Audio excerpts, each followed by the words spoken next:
Hello my dear children, how are you all? Hope you all are fine. I welcome you all to your another history class.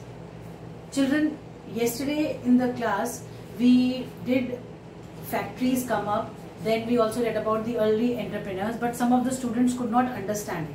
So I will be taking it up again today. Children, in the previous class I told you that when the factories came up, what was the scenario in the early industries? Which all mills were established? Which all factories came into existence? Now, when we talk of the early industries, we say that the first cotton mill was set up in Bombay in 1854. Then, by 1862, 4 mills came up. Jute mills also were set up in Bengal. Then, Elgin mill, which was a manufacturing factory, it also started manufacturing in Kanpur in 1860s. Then the first cotton mill, which was set up in Ahmedabad in Gujarat, came into being in 1861. And children, by 1874, both the spinning and the weaving mills began production in Madras. I think till here it is all clear and understood. They are simply telling you that where all the early industries, early factories were set up, which all places, which all areas, and in which years. I hope there is no doubt in this. Kindly go through the paragraph that is written in the book as well. Children, now coming to the second point, that is second topic, that is the early entrepreneurs. Children, yesterday in the class I told you that there were many Indian entrepreneurs, those who started their business. Now, you must be wondering that who are entrepreneurs? Entrepreneurs are the people, those who are already into business, but then they take financial risks. Now, many of the Indians, they became the junior players in overseas trade, who provided finance and procured supplies and shipping consignments. There were some names, Indian names like Dwarkanath Tagore, Dinshop and Jamshedji Nasurivanji Tata, G.D. Birla, Seth Hukumchand. These people were the early entrepreneurs, those who established their factories at the time when the First World War was on, and though it was before only they had established, but then after the First World War they find a good opportunity in, expanding their businesses. Now, over the Indian trade there was colonial control, and after these entrepreneurs came into being, colonial control over the Indian trade tightened. Many of the establishment of the European managing agencies also took place, which made investment and business decisions. And many of the Indian financiers were there, those who only provided capital. All these things in the previous class we have discussed. Children, till the First World War, European managing companies which were there, they controlled a large sector of Indian industries. The Indians provided the finances and capital, and Europeans took all other important decisions and made investments. Now the Europeans, those who were there, they had their chambers of commerce, but Indians could not join them. The 3 large European agencies were Bird, Hengler's and Company, Andrew Yule and Jardine, Skinner and Company. Now, this is what came into being after the factories came into being, and many of the Indians, when they started setting up their industry, all these entrepreneurs, they came into being. Children, in the third chapter, Nationalism in India, I think we have read about that the Indians, they made their own, industrial and commerce organization they made, through which they tried to control the Indian businesses.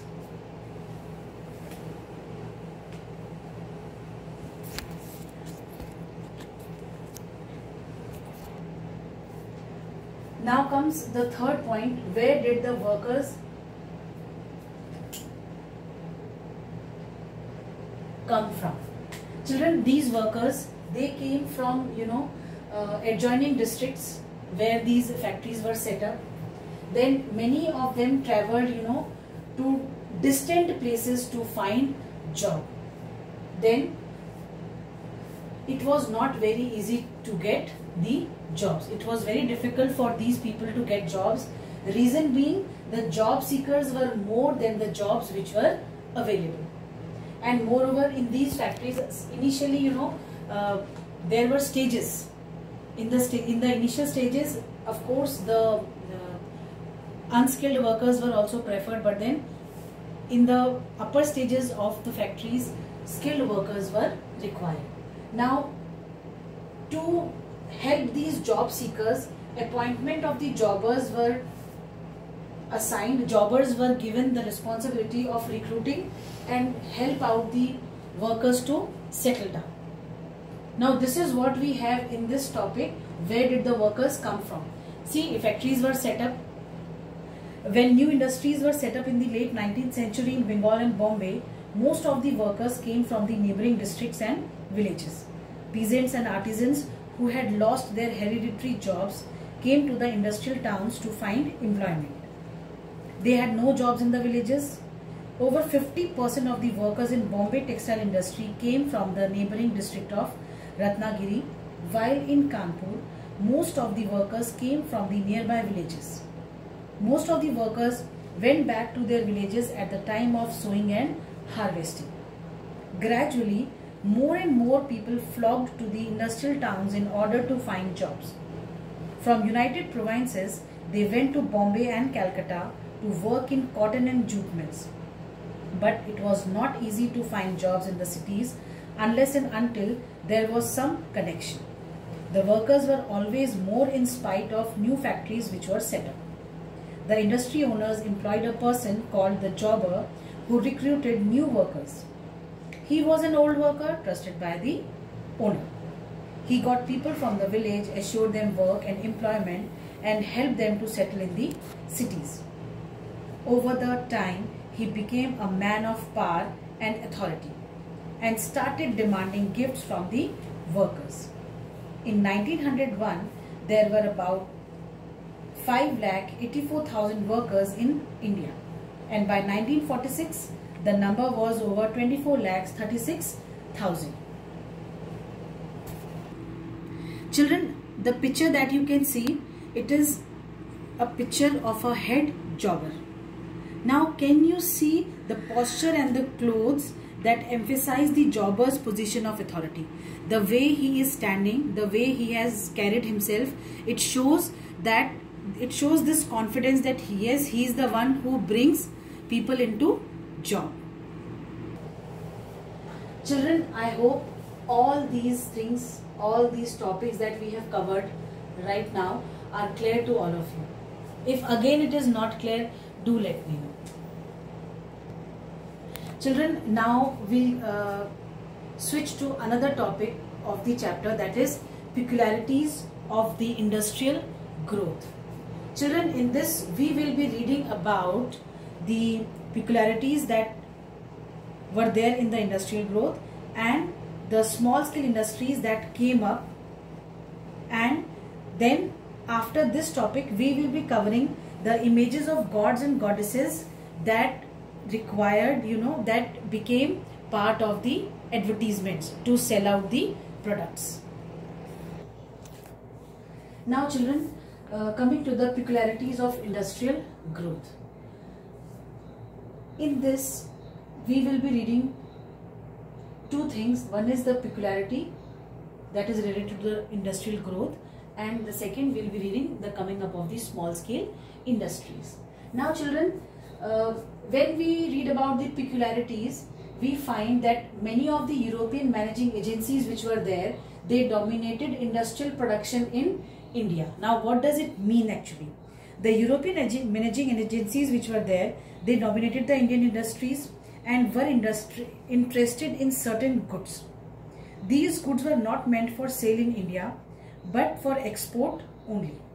European managing agencies acquired lands from the colonial government at cheap rates and established tea and coffee plantations. They invested in mining, indigo and jute. Now, when the Indian businessmen avoided competing Manchester goods, what happened? When Indian industrialists set up business and industries in last years of the 19th century, they avoided competition with the Manchester goods in the Indian market. The early cotton mills in India produced coarse cotton yarn, which was not an important British import into India. This yarn was used by the handloom industries in India and was exported to China. The cotton mills did not produce fabric.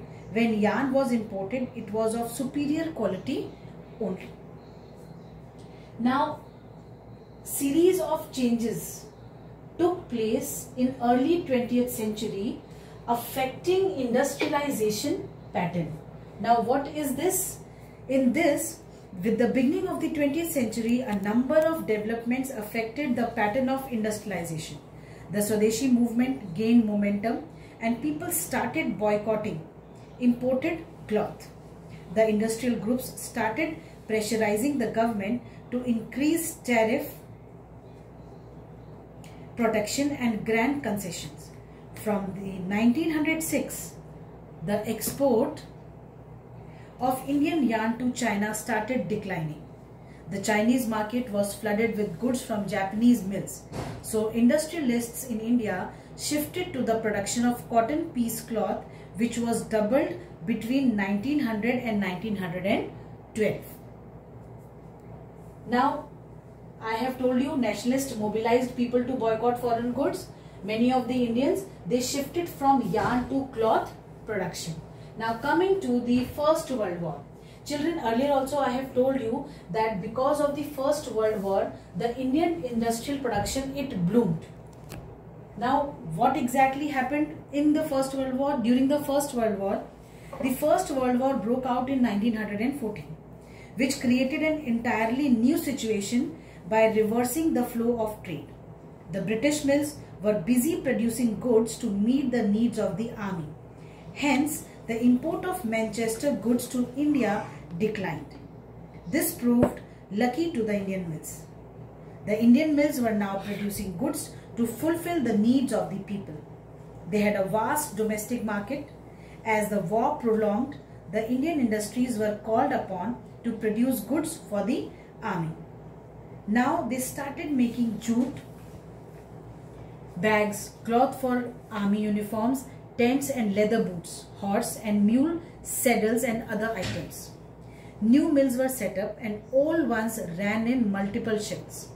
New workers were employed who worked for longer hours. Industrial production started expanding. And the First World War came to an end in 1918, but it proved to be fatal for the Manchester. By this time, people were adapted to the Indian goods and it could not, like the Manchester goods could not regain its previous position. Britain could not compete with US, Germany and Japan, and export of British cloth declined. Within the colonies, industrialists consolidated their position and took hold of the home markets. Children, this was all about the peculiarities which were there before the First World War and how everything changed after the First World War.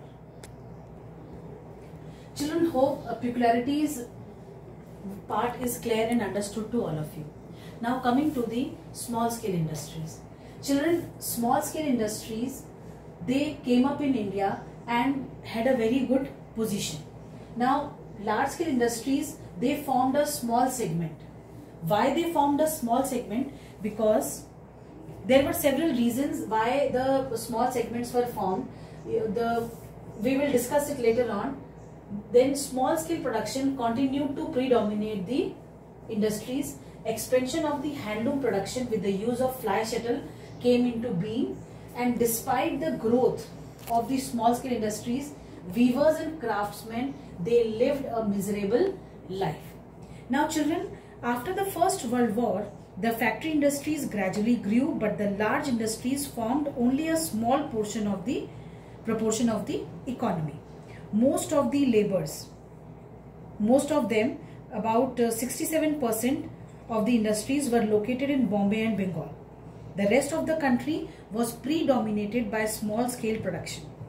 Here, it is worth mentioning that only a small proportion of industrial workers worked in the registered factories.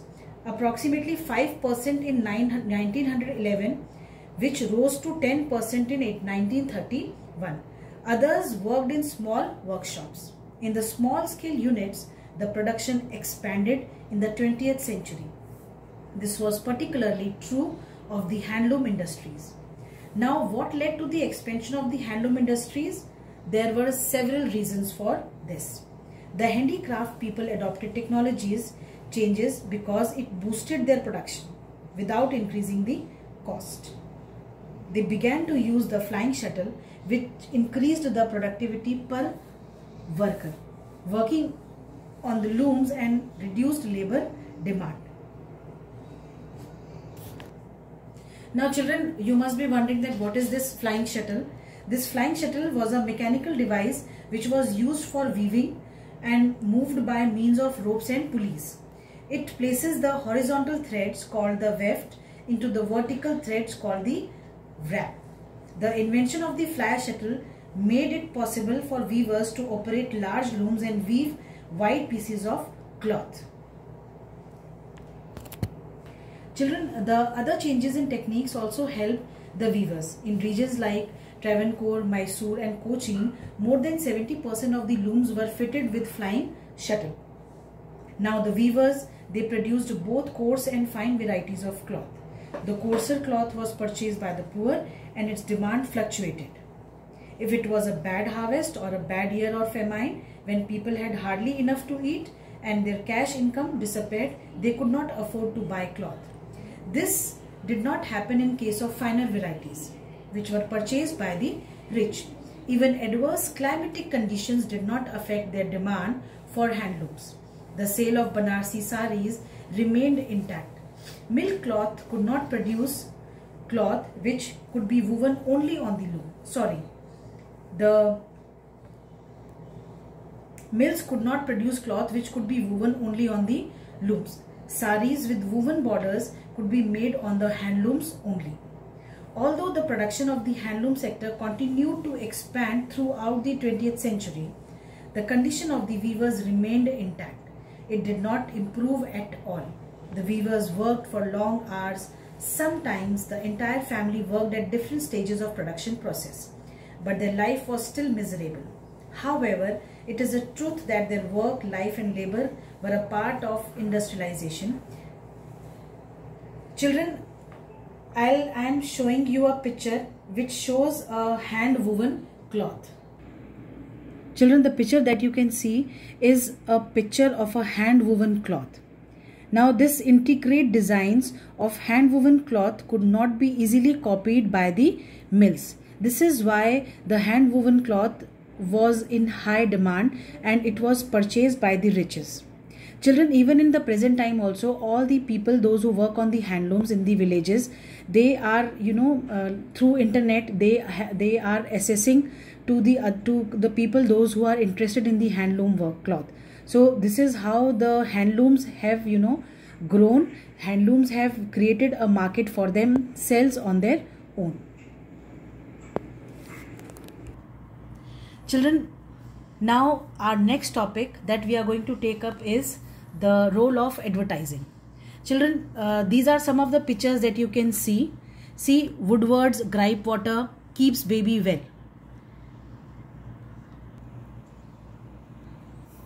Children, this is another picture. Again, this picture was used for advertising. The Manchester labels, these are the Manchester labels of early 20th century. Children, this is another advertisement which is Sunlight versus Sunlight soap, washes as bright as sunlight, brought by celestial beings. Now, this was another way of, advertising about the soap. Children, this is another advertisement in which the Indian goddesses are used. Many of the advertisements at the time of, during that time, they used the pictures, they used the photos of gods and goddesses to, promote their product. Now in this particular advertisement that is shown, the goddess recommends Swadeshi cloth. So this is how the people, the masses were appealed through the advertisement, and in the advertisement only those things were used which could easily appeal to the masses. Children, the mode of advertising or the role of advertisements. These advertisements, they made the products appear desirable and necessary. They tried to shape the needs of people and create new needs. Moreover, these advertisements also helped in expanding the markets for goods and in shaping a new consumer culture. See, in the present scenario also, you must have seen that whenever a new product is launched, the advertisements are made to, popularize that particular product. And, taglines are used, rhyming words are used, catchy slogans are used, so that people, more and more people are attracted towards that particular product and they buy it in bulk. So this is how the popularity of the product is encashed. Now, in those times also, the advertisements, they played a very important role.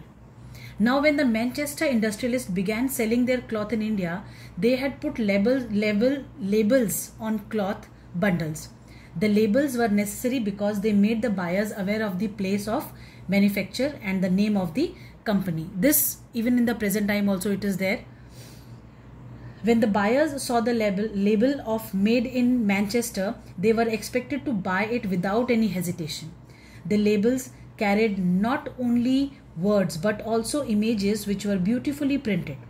The images were selected after due consideration about the tastes and likings of the people and the way they appealed to them. Now, to make more of their, product, many of the Indian gods and goddesses the images of the Indian gods and goddesses were also used on the labels, which were from the Manchester. Children, the images of the Indian gods and goddesses frequently appeared on the labels, which seemed to tell the buyer that the cloth was fit for gods and goddesses. Then it was fit for the buyers too. They need not doubt about the quality of the cloth. It also made the manufacture from the foreign land appear familiar to the Indian people. Now, looking into all these, the manufacturers also started printing calendars with the images of gods and goddesses. Important personages of emperors and nawabs, the calendars were hung in poor households and tea shops as well as in offices and middle class houses. The advertisements were seen every day. The figures of gods were used to sell products. When the product was being used by the royal figures, the quality of the cloth could not be questioned. In India also, the manufacturers started using advertisements with the nationalist message. It was made clear that people should buy the product of Indian manufacturers only. Advertisements carried the message of Swadeshi. In spite of many ups and downs, the industries in India continued to produce goods. Similarly, the handloom industries tried to maintain their dominance in the country. Now children, this is all about the market for goods and the role of advertisements. I hope now it is all clear and understood to all of you. With this, we come to an end of this chapter, the age of industrialization.